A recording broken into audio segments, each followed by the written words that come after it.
You know that feeling when your wife tells you the dinner party got canceled and you have to fake being disappointed?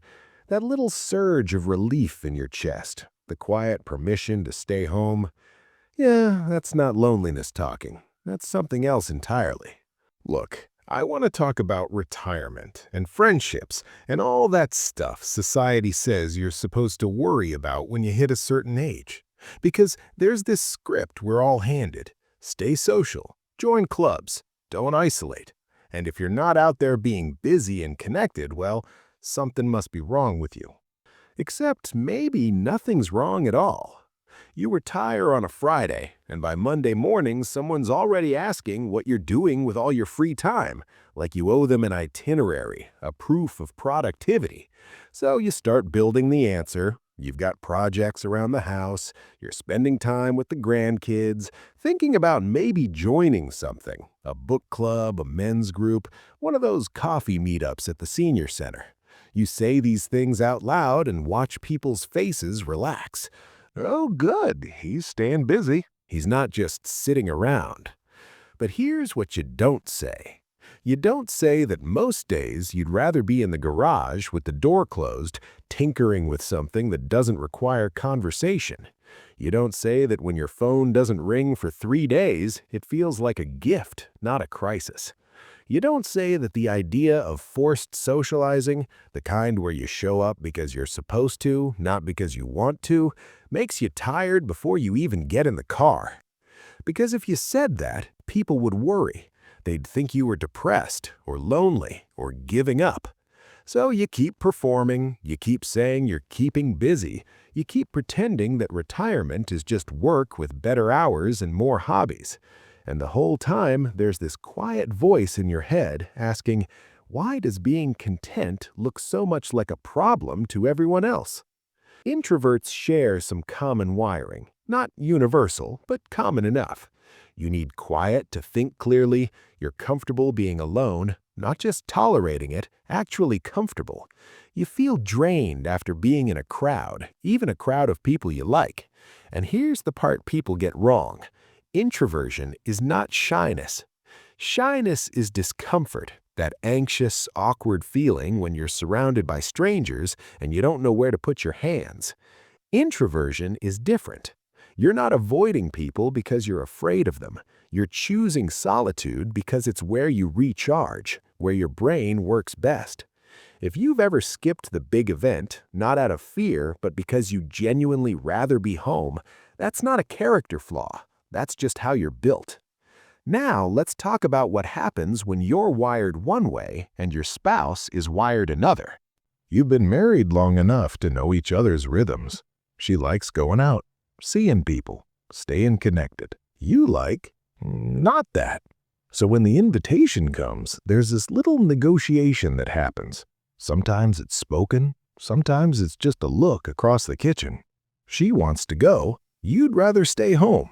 And somewhere in that space, you have to figure out what's fair. Because here's the thing, you love her, deeply.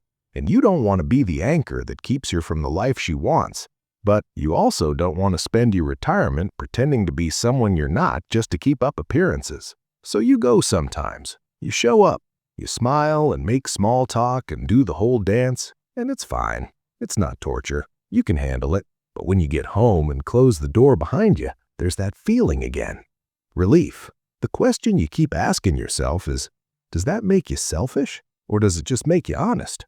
Because the truth is, you're not asking her to become an introvert. So why does it feel like the world is asking you to become an extrovert? When you were working, you had plenty of casual friendships. Co-workers you talked with every day, shared stories about your families, shared laughter at lunch, even shared the weight of grief when someone passed too soon. You genuinely liked these people, but you were never one for socializing after hours, never stopped for beers with the guys, never joined the hunting trips or the weekend barbecues, and you still considered them friends. Then you retire. And just like that, it all vanishes. You don't bump into each other anymore. That built-in structure, the excuse to connect, disappears. And honestly, you haven't really tried to replace it. Some days you wonder if you should. Society says you should. Join clubs, stay connected, build your network. But here's the thing. You're not sitting by the phone wishing it would ring. You're not staring out the window hoping someone will stop by. You're just fine. So why does that sometimes feel like something you need to apologize for? Turns out, friendship among men has changed drastically in the last 30 years. In 1990, 55% of men reported having 6 or more close friends. Today, that number's down to 27%. Back then, only 3% of men said they had 0 close friends. Today, it's 15%. Now, if you're an extrovert, that probably sounds like a crisis, but if you're an introvert, it might just sound like data. Because here's what the numbers don't tell you. Some of us actually prefer solitude. We recharge when we're alone. You might drive with the radio off just to sit with your thoughts. You might spend an afternoon in the garage and feel more rested than if you'd gone to a party. And that's not broken, that's just how your brain is wired. In retirement, that wiring might actually help. Extroverts often struggle more after leaving work.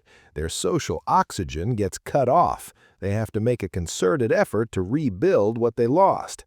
But for introverts, retirement can feel like finally being able to breathe, like the pressure is off. There's a difference between being alone and being lonely. Loneliness is painful, it gnaws at you, feels like something's missing. But solitude, especially chosen solitude, can be peaceful, restorative. Time alone doesn't feel like punishment, it feels like home. You've got a small circle, your wife, your kids, your grandkids, a few people you genuinely enjoy, some neighbors you wave to, and most days that feels like enough.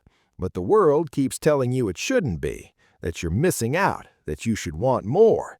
So you start second-guessing yourself. Am I content or am I just lazy? Is this peace or is it inertia? Have I settled into something healthy or have I just given up? One of the best parts of being a grandfather is realizing your grandkids don't need you to be the life of the party. They don't need loud, flashy adventures. They don't need you to organize group outings or be the entertainer. Sometimes they just want you to sit on the floor while they build with blocks, or read a book together in a chair, or take a slow walk around the block, or just sit in the garage and mess around with something. And that's where being an introvert can actually be a gift. You're good at being present, at listening, at slowing down. You connect quietly. Those little moments fill your cup more than a dozen casual conversations ever would. Listen, you've got a dinner invitation this week, financial advisor thing, client appreciation, a bunch of former coworkers and retirees who all used the same guy. At first, you were looking forward to it. Haven't seen most of these folks in years. But now that the date's getting closer, you kinda don't want to go. Not because you dislike the advisor, not because you dislike your old coworkers. It's not even that it'd be uncomfortable. It'd probably be fine, maybe even fun.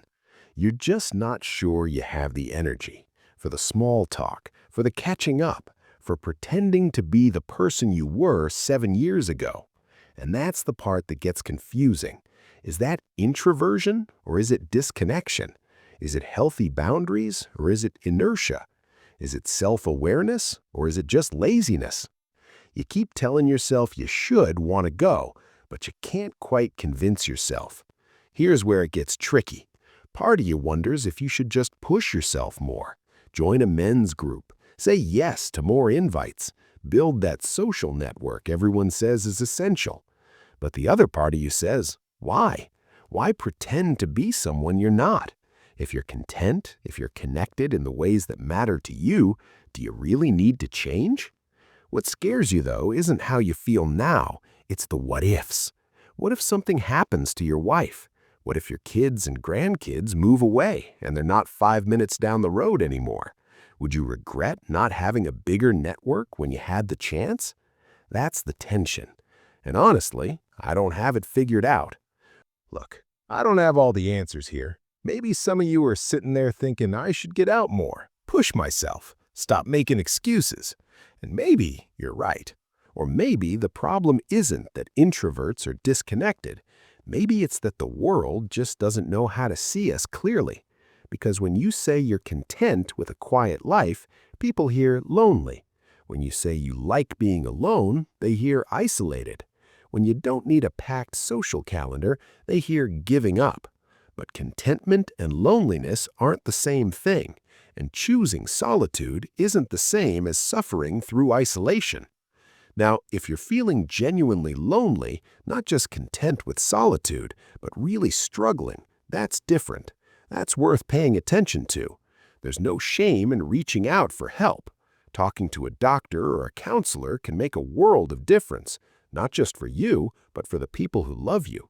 Because here's the thing, introverts can be lonely too, and recognizing the difference between peace and pain, that matters. So here's my question for you. Are you an introvert in retirement, finding contentment when society says you should feel lonely, or are you still figuring it out? Because maybe you're not the only one asking these questions. Maybe there's a whole generation of us sitting in our garages, radio off, just thinking. And maybe that's okay. Maybe it's more than okay. Leave a comment if this resonated with you.